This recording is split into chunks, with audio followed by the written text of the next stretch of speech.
Three students are discussing choosing university electives at university. I'm so stressed about picking my electives for next semester. There are just so many, and I don't want to choose something I'll regret, you know? I mean, it's a whole semester. It's hard to know if something's going to be interesting or useful until you're actually in the class. I've also heard some electives have way more work than others, which I definitely want to avoid. Has anyone else started thinking about theirs? Yeah, I've been looking at the list. It's pretty overwhelming, right? I'm trying to find something that goes well with my major but isn't too much work.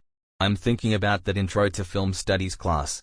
It sounds kind of fun and might be a nice break from all the technical stuff. Plus, I heard the professor is really good, which makes a big difference. What about you, Nicole? I'm so torn.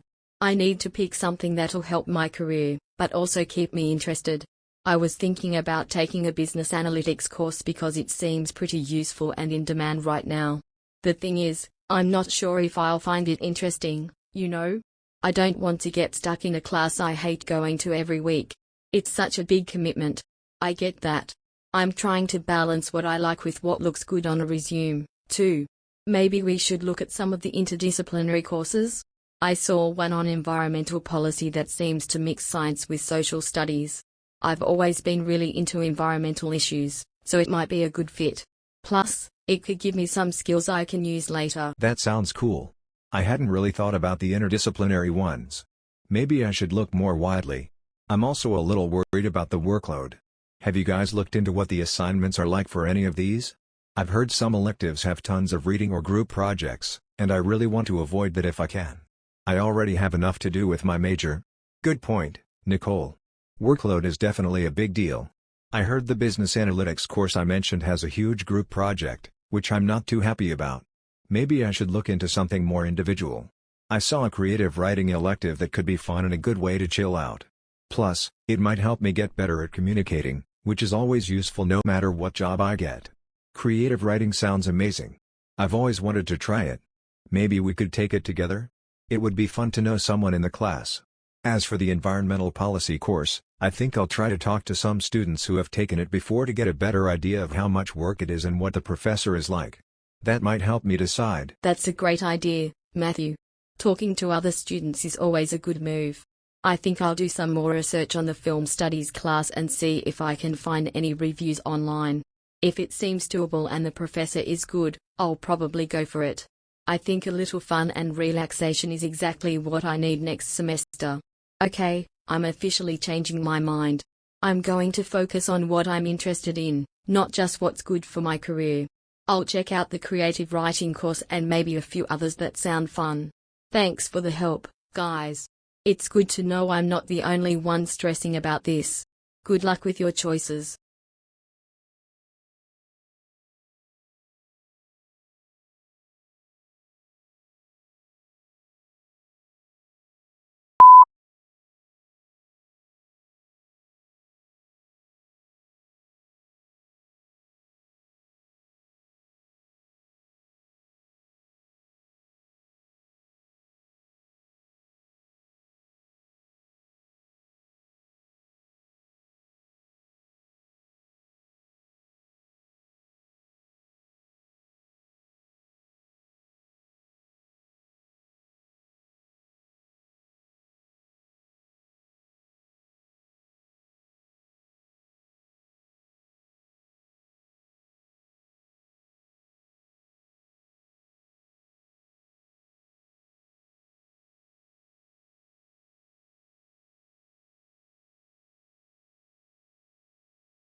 Three university students are discussing whether they should choose early morning classes for the next semester. They share different opinions about the benefits and challenges of starting classes early and how class timings can affect productivity and academic performance. I'm actually thinking about taking 3 8 a.m. classes next semester. I know that's quite early, but I really like getting my classes finished in the morning. Once my lectures are over, I have the rest of the day available for studying, working, or taking part in extracurricular activities. I also feel more organized when I start my day early. The campus is usually quiet in the morning, so I can walk to class without dealing with large crowds. For me, having an early routine helps me stay disciplined and use my time more effectively. I'm completely with you on that. I took 2 morning classes this semester, and I noticed that I was much more focused during those hours. There are usually fewer distractions, and I can concentrate better on difficult topics. I also feel that morning classes are sometimes more interactive because there are fewer students in the classroom, so professors have more time to answer individual questions. Another advantage is that finishing classes early leaves the afternoon free for part-time work, appointments, or club activities. I understand why you both like early classes, but they definitely don't work for me. I registered for an 8 a.m. lecture last semester, and I struggled to stay awake during the first few weeks. Even when I went to bed early, I couldn't concentrate properly that early in the morning. Eventually, it affected my grades because I wasn't absorbing the material. I learn much better in the afternoon when I'm fully awake and mentally prepared. That's interesting because I have exactly the opposite experience. For me, studying difficult subjects in the morning works really well because my mind feels fresh. Once I complete my classes early, I can spend the afternoon reviewing notes or working on assignments without worrying about another lecture. I also think having a fixed morning routine makes it easier to develop consistent study habits rather than delaying everything until later in the day. Exactly. There are also practical benefits. Students who finish their classes early can use the afternoon for internships, part-time jobs, appointments, or group projects. It gives them more flexibility to manage different responsibilities. However, I agree that students shouldn't choose early classes simply because they seem productive. They should consider their own sleeping patterns and whether they can consistently attend and concentrate during those hours. Yes, I think that's the main point. Everyone has a different body clock and learning style. I've decided to choose classes starting around 10 a.m. instead. That gives me enough time to wake up properly, have breakfast, review the material, and arrive on campus without feeling exhausted. I believe students should choose schedules that match their natural routines. An early class may be highly productive for one person but completely ineffective for another, so understanding your own habits is more important than following a fixed idea about the best study time.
Three university students are discussing the advantages and disadvantages of online classes.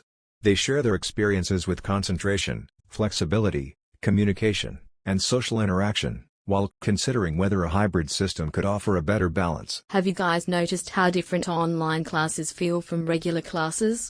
Honestly, I don't really enjoy them.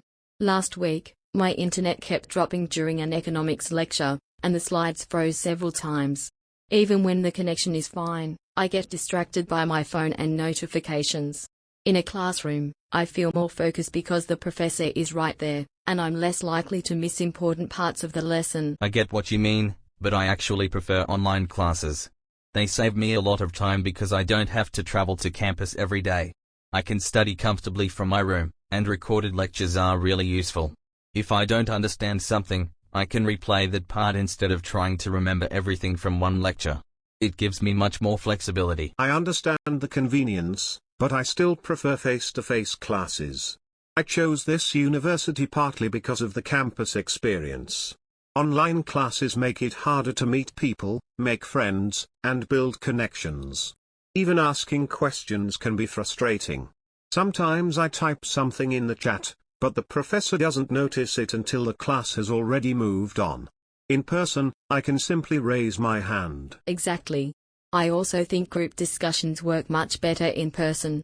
When we're sitting together, we can see each other's expressions and reactions, so the conversation feels more natural. Online breakout rooms can be awkward because some students don't participate. I also prefer getting immediate answers from my professor instead of waiting for an email reply later. That's true, but online learning has some advantages that we shouldn't ignore. I can attend classes without commuting, take short breaks when needed, and watch recordings later. It's especially helpful for students who live far from campus or have other responsibilities. I think it depends on the student. For me, being physically present helps me understand the subject better. I can interact directly with the professor and classmates, and the classroom environment keeps me motivated. I tried an online course last semester, but I struggled to keep up because the format didn't suit my learning style. Maybe a hybrid system would solve some of these problems. We could attend important discussions, practical classes, and group activities in person, while doing lectures or simpler lessons online. That would give us flexibility without completely losing face-to-face interaction. I think that's a fair compromise. I'd still prefer fully online classes because I save almost 2 hours of commuting every day, but I understand why some students need campus interaction. Yes, I'd choose hybrid learning over completely online classes too. It gives students the benefits of both systems. We can enjoy campus life and direct interaction while still having some flexibility. I think that could make university learning more convenient and effective for everyone.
Three students are discussing how to improve presentation skills before an upcoming 10-minute presentation.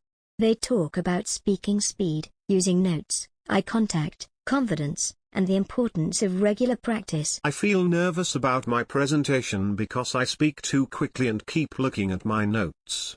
I have already prepared everything, but I want to improve my delivery.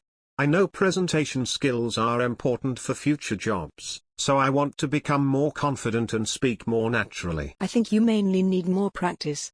Try presenting in front of a mirror or practice with a friend to improve your body language and speaking tone. Don't read the script word by word because it can sound unnatural.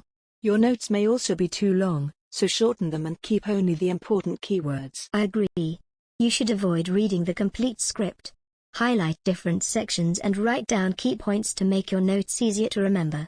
If eye contact makes you nervous, Look at people's cheeks or chins instead of directly into their eyes. It will still look like you're engaging with the audience. Those suggestions are really helpful. I always thought I had to memorize everything perfectly, but now I understand that focusing on keywords and structure is easier. I will slow down, reduce my notes, and practice speaking naturally instead of depending on the script. Exactly. Regular practice will make you more comfortable. Presentation skills are also useful after graduation, especially in job interviews, where you need to communicate clearly and confidently under pressure. We can practice together and give each other useful feedback. That's a great idea. We can arrange a small practice session and take turns giving presentations. We can also record each other because watching the recording can help us notice problems with speaking speed, gestures, eye contact, and body language. I really appreciate your help. Let's meet tomorrow after school and practice several times. I'll shorten my notes, focus on the main keywords, and try to speak more slowly and confidently. With regular practice and feedback, I think we can all become better presenters.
Three university students are discussing how to prepare effectively for their final exams. They share different study techniques, including study schedules, past papers, active recall, study groups, breaks, and the importance of sleep and maintaining a healthy balance. I'm already feeling stressed about the final exams because there is so much material to cover in very little time. My biggest concern is the quantitative methods exam, so I need to prepare carefully. I'm trying to find a study method that will help me understand the topics rather than simply memorize everything at the last minute. I've started making a detailed study schedule and dividing my time between different subjects. For quantitative methods, I find that practicing past papers with a timer is extremely useful.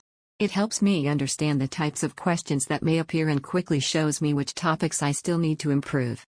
I also make sure to schedule regular breaks so I don't become exhausted. Past papers are useful, but I prefer to understand the material first. For my history courses, I've been using active recall and spaced repetition. I test myself instead of simply reading my notes again, and then review difficult topics after increasing periods of time. This helps me remember information for longer and makes revision more effective. I'm also thinking about starting a small study group for economics. Explaining difficult concepts to other students can help me understand them better, and they may notice things that I've missed. Studying with friends can also make revision less boring.